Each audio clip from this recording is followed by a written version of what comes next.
Hello, good morning student. Today we will read chapter 1, Exploring the Computer of class 7.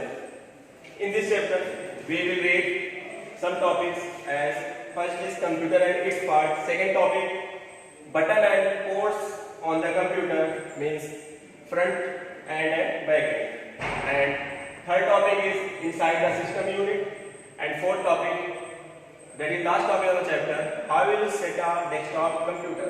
Okay students, in this video we will complete our first chapter. Okay, so first topic is computer and its basic part. What is computer? Computer is an electronic device that accepts input from the user and gives a suitable output. Okay, next, hardware. What do you mean by hardware? Physical parts of the computer are known as hardware. जो parts हम आप लोग पढ़ते हो और छोटी class में आप पढ़ते आए होंगे definitions की, those parts of computer which we can see and touch are called hardware. तो वही है, any physical components of the computer is known as hardware. For example, monitor, mouse, keyboard, system unit, that is जो आप लोग अभी CPU जानते हैं उसको क्या बोलते हैं, कैबिनेट या सिस्टम यूनिट. सीपीयू जो होता है उसके अंदर एक सर्किट लगा होता है छोटा सा, उसको बोलते हैं, चिप होती है छोटी सी, उसी को बोलते हैं हम सीपीयू. बट जो बॉक्स होता है जिसको आप लोग सीपीयू पढ़ते आए होते हैं वो सीपीयू नहीं होता, उसको बोलते हैं कैबिनेट या system unit. Okay, next software. Software, a group of program is called software. A set of program is called software. A collection of program is called software. यहाँ पर एक वर्ड आ रहा है प्रोग्राम. प्रोग्राम क्या होगा? A set of instruction. जैसे हम लोग कोई चीज कोई प्रोग्राम बनाते हैं किसी लैंग्वेज में, तो आप लोग क्या करते हो? इंस्ट्रक्शन देते हो मॉनिटर पर, इंस्ट्रक्शन तो देते हो, लाइन बाय लाइन देते हो, तो बहुत सारी लाइंस मिला करके, बहुत सारे इंस्ट्रक्शन को मिला करके क्या बनता है? प्रोग्राम. तो वही प्रोग्राम की डेफिनेशन क्या हो गई? A set of instruction is called program. और सॉफ्टवेयर क्या होगा? बहुत सारे प्रोग्राम को मिला करके एक सॉफ्टवेयर बनता है. So a set of program is called software. Okay, clear? Next topic is button and ports on the computer. अब कौन कौन से बटन और पोर्ट्स होते हैं कंप्यूटर पे, उसमें हम फर्स्ट जो हमें सिस्टम यूनिट के फर्स्ट पोर्शन पे दिखाया था, फ्रंट पोर्शन पे, उस पे हम डिस्कस करेंगे. यहाँ पे हमने फिगर बना दिया है, जो पहले आपको दिख रहा है सीडी और डीवीडी ड्राइव बटन. इसमें क्या होता है कि जब हम इस बटन को प्रेस करते हैं तो इससे सीडी की जो ट्रे होती है सीडी प्लेट लगाने के लिए, वो ट्रे बाहर आती है, उसको हम वापस से क्लिक करते हैं, वो अंदर चली जाती है.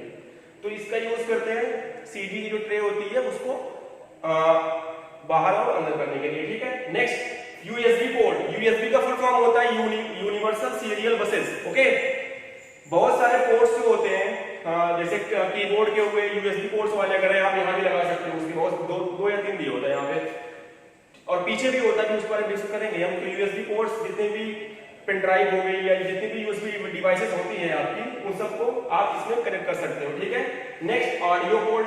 अगर आपको स्पीकर लगाना हुआ, माइक लगाना हुआ, तो आप इस पे यूज कर सकते हो. ठीक है, next power button. Power button कहीं भी दिया होता है, कभी नीचे दिया होता है, किसी सिस्टम यूनिट में ऊपर भी दिया होता है, तो इसका यूज करते हैं हम सीपीयू को ऑन करने के लिए, ऑफ करने के लिए. ओके, ये हो गया पावर बटन आपका. तो ये सभी पार्ट्स हो गए आपके front of the system unit. System unit के जो फ्रंट पोर्शन पे जो जितने भी पार्ट्स होते हैं वो सभी आपके यहाँ पे कवर हो गए. ठीक है, नेक्स्ट हम डिस्कस करेंगे second, back of the system unit. अब जो सिस्टम यूनिट के पीछे कौन कौन से बटन होते हैं या पोर्ट्स होते हैं, उसमें आपका पहला है पावर सॉकेट. पावर सॉकेट जो मेन केबल होती है जिससे हम कंप्यूटर के अंदर या सीपीयू के अंदर हम पावर पहुंचाते हैं, उसके लिए यहाँ पर यूज होता है पावर सॉकेट. जो पावर केबल्स होती है उसको हम यहाँ पर लगाते हैं. ठीक है, यूएसबी पोर्ट्स पीछे बहुत सारे दिए होते हैं जिसमें आप वही है पेन ड्राइव लगा सकते हो, या कीबोर्ड माउस अगर यूएसबी पोर्ट वाले हैं तो आप उसमें यूज कर सकते हो, या जितनी भी यूएसबी ड्राइव यूएसबी डिवाइसेस होंगी आप उसमें कनेक्ट करा सकते हो. ठीक है, PS2 पोर्ट. PS2 कनेक्टर होते हैं. अगर आप PS2 पोर्ट लगा हुआ है माउस या कीबोर्ड में, आपने कंप्यूटर लैब में देखा होगा, बाकी जो 5 सिस्टम है, 6 सिस्टम लगे होंगे आपके कंप्यूटर लैब में, बट जो रिमेनिंग 5 है उसमें आपने देखा होगा जो माउस का पोर्ट है वो गोल गोल होता है. देखे होगे ना, उसमें पिन होगी छोटी छोटी, तो उसको बोलते हैं PS2 पोर्ट। और जो चौड़ा वाला होता है उसको बोलते हैं USB पोर्ट। अगर USB पोर्ट आपका पहले वाले कंप्यूटर पे लगा हुआ है, ठीक है, तो उसको हम USB पोर्ट में लगाएंगे। बट PS2 अगर आपका है कीबोर्ड या माउस, तो उसको हम कहाँ यूज करेंगे, उसको हम लगाएंगे PS2 पोर्ट में। अगर माउस लगाना है तो उसका कलर होता है ग्रीन, और अगर कीबोर्ड को लगाना है तो उसका कलर होता है purple. Clear. Ethernet port, Ethernet port का यूज हम करते हैं जैसे हमने नेटवर्क बना रखा है, ठीक है, उसके लिए हमें केबल की रिक्वायरमेंट होगी, तो उस केबल को हम यहाँ पर अटैच करेंगे, या हमें इंटरनेट यूज करना होगा तो वहां पर हम इस केबल को हम इस पोर्ट में यूज करेंगे, ठीक है। तो इसका यूज नेटवर्क या इंटरनेट से कनेक्ट होने के लिए करते हैं। नेक्स्ट ऑडियो पोर्ट, जैसे फ्रंट एंड पे आपका ऑडियो पोर्ट था वैसे बैक एंड पे होता है, वहां पे भी आप स्पीकर या माइक के पोर्ट वायर लगा सकते हो, ठीक है। मॉनिटर पोर्ट, जो मॉनिटर की केबल होती है उसको आप मॉनिटर पोर्ट में लगाओगे, ठीक है स्टूडेंट। तो ये आपके दो टॉपिक डिस्कस हो गए, computer and its basic parts में हमने बताया what is computer, then hardware and software, and second हमने बताया buttons and ports on the computer, front पे और बैक पे कौन कौन से पोर्ट्स होते हैं, ठीक है। अब हम डिस्कस करेंगे इनसाइड द सिस्टम यूनिट, जो सिस्टम यूनिट है अब उसके अंदर कौन कौन से पार्ट्स होते हैं, ठीक है।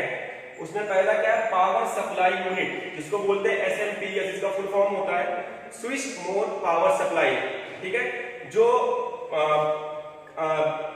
पावर कंप्यूटर को रिक्वायरमेंट होता है, जिस फॉर्म में होता है उसको ये उस फॉर्म में कन्वर्ट करता है। जैसे लाइट हमें जिस फॉर्म में मिल रही है, उस कंप्यूटर के पार्ट्स को जिस फॉर्म में मिलनी होती है वो उसको कन्वर्ट करता है उस फॉर्म में, ठीक है। Motherboard is also known as PCB, printed circuit board, या मेन स्विच बोर्ड भी होता है, इसको बोलते हैं। कंप्यूटर के जितने पार्ट्स होते हैं उसी मदरबोर्ड के ऊपर ही होते हैं, ठीक है। जितनी भी वर्किंग होती है कंप्यूटर की, वो सारी वर्किंग की कंट्रोलिंग और मैनेजिंग मदरबोर्ड ही करता है। क्लियर। जितने भी मेन पार्ट्स होते हैं कंप्यूटर के, चाहे रैम हुआ चाहे रोम हुई, या जितने भी बैटरीज होती हैं, कुछ भी जितने भी सर्किट्स लगे होते हैं सब वही मदरबोर्ड पे ही लगे होते हैं। क्लियर। नेक्स्ट CPU, जैसे मैंने आपको बताया ये CPU नहीं होता, CPU इसके अंदर एक सर्किट लगी होती है, चिप लगी होती है, उसको बोलते हैं CPU। CPU is the responsible for processing your data, जो भी हम डेटा इनपुट करते हैं कंप्यूटर में वो प्रोसेसिंग उसकी कहां पर होती है, वो होती है CPU के अंदर, ठीक है। अब CPU में भी कंडीशन है, इसके दो पार्ट्स होते हैं, कंट्रोल यूनिट और ALU, arithmetic and logic unit, ठीक है।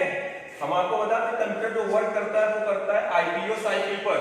IPO means input process and output. हम पहले इनपुट देते हैं, उसमें प्रोसेसिंग होती है, प्रोसेसिंग के बाद हमें आउटपुट मिलता है, दोबारा से हम इनपुट देते हैं, प्रोसेसिंग होती है, उस पर हमें आउटपुट मिलता है। क्लियर। तो ये प्रोसेसिंग होती कहां पर, वो होती है CPU के ALU में, अर्थमेटिक एंड लॉजिकल यूनिट में। CPU क्या करता है, उसकी वर्किंग को कंट्रोल करता है, जितने भी डिवाइसेस होती हैं, इनपुट डिवाइस या आउटपुट डिवाइस या डेटा जो भी कंप्यूटर के अलग अलग पार्ट्स में ट्रांसफर होता है, वो सबको कंट्रोलिंग का काम ये करता है कंट्रोल यूनिट। बट जो डेटा प्रोसेसिंग होती है, जो डेटा पे कैलकुलेशन होना है, जो डेटा पे ऑपरेशन परफॉर्म होना है, वो ऑपरेशन परफॉर्म होता है ALU में, अर्थमेटिक एंड लॉजिक यूनिट में। अगर आप डेटा पे अर्थमेटिक ऑपरेशन परफॉर्म करना है, like addition, subtraction, division and multiplication, तो वो जाएगा आपके अर्थमेटिक यूनिट में। अगर आपको लॉजिकल करना है, जैसे आपको डेटा का कंपैरिजन करना हुआ, जैसे कि A is greater than B, A is less than B, A is equal to B और A is not equal to B, ये सारे होते हैं लॉजिकल ऑपरेशन, ये परफॉर्म कहां होंगे, लॉजिकल यूनिट में। क्लियर। तो डेटा प्रोसेसिंग कहां होती है, वो होती है CPU के ALU पार्ट में। Only ALU is responsible for processing the data, not CPU। Clear. Next, ROM BIOS chip. ROM BIOS का फुल फॉर्म होता है read only memory basic input output system.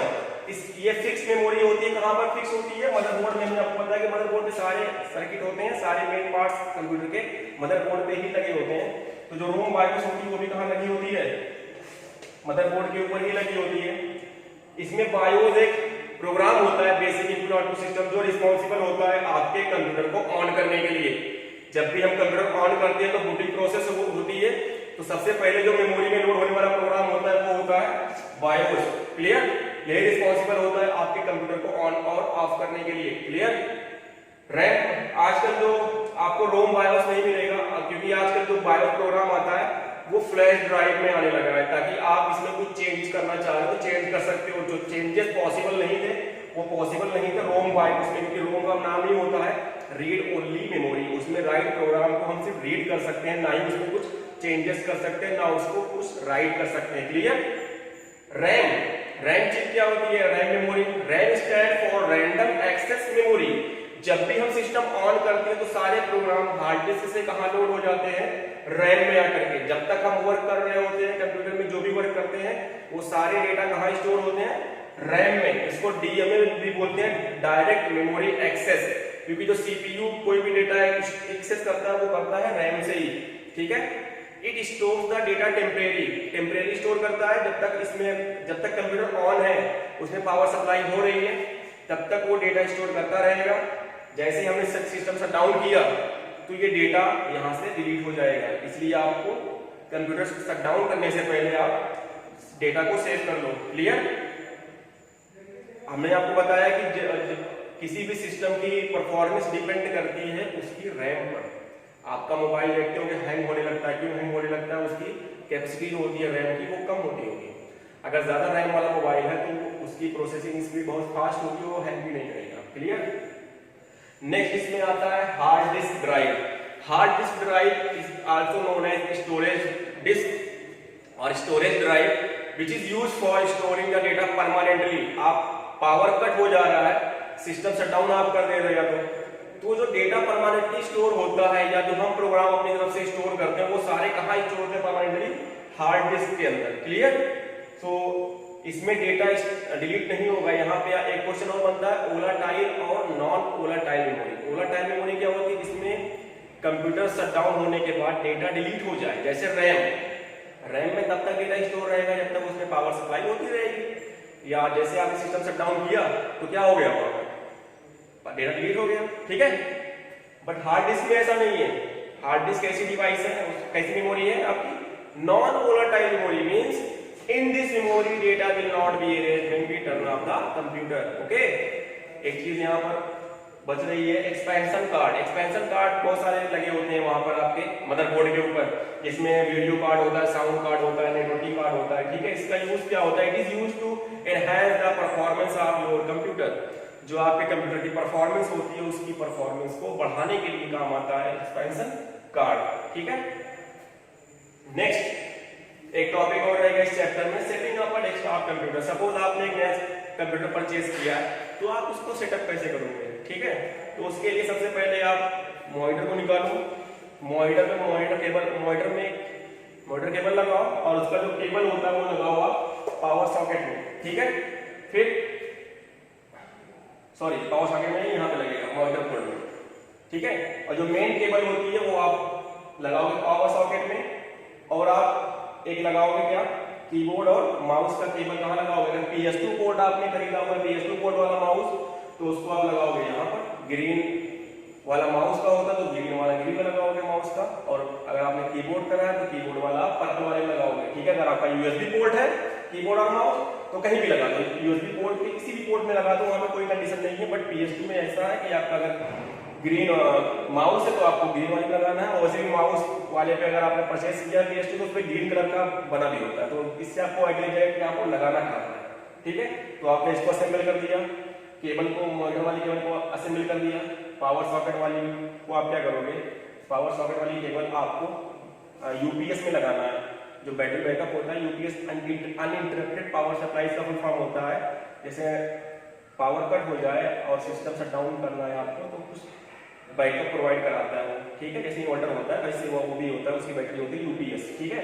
उसमें आप असेंबल करो उसका सॉकेट, पावर सॉकेट का, और देन यूपीएस का सॉकेट आप लगाओगे मेन बोर्ड में, जो पावर वाली बोर्ड होती है जहां से आपको इलेक्ट्रिसिटी लेनी। क्लियर। ये आपका हो गया how will you assemble your computer. तो ये फर्स्ट चैप्टर आपका हुआ एक्सप्लोरिंग द कंप्यूटर। इसमें हमने क्या क्या पढ़ा? फर्स्ट टॉपिक हमने पढ़ा computer and its basic part. इसमें हमने पढ़ा what do you mean by computer, then इसके हार्डवेयर और सॉफ्टवेयर की डेफिनेशन। ओके।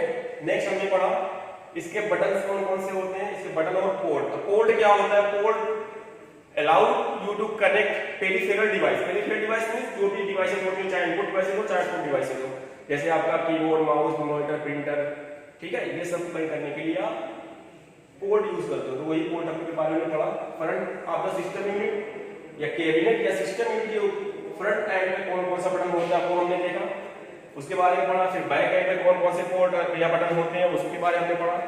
फिर हमने थर्ड में उसके सिस्टम यूनिट के अंदर कौन कौन से पार्ट्स होते हैं, मेन जो पार्ट्स होते हैं, जैसे पहला हो गया SMPS, switch mode, power supply, motherboard, CPU, ROM, RAM और hard disk, expansion card. Okay student, and last topic हमने भी पढ़ा how will you assemble a computer. तो ये फर्स्ट चैप्टर आपका कंप्लीट हो गया फॉर क्लास 7 स्टूडेंट। अगर आपको कोई प्रॉब्लम होगी तो आप पूछ लेना। Okay, thank you.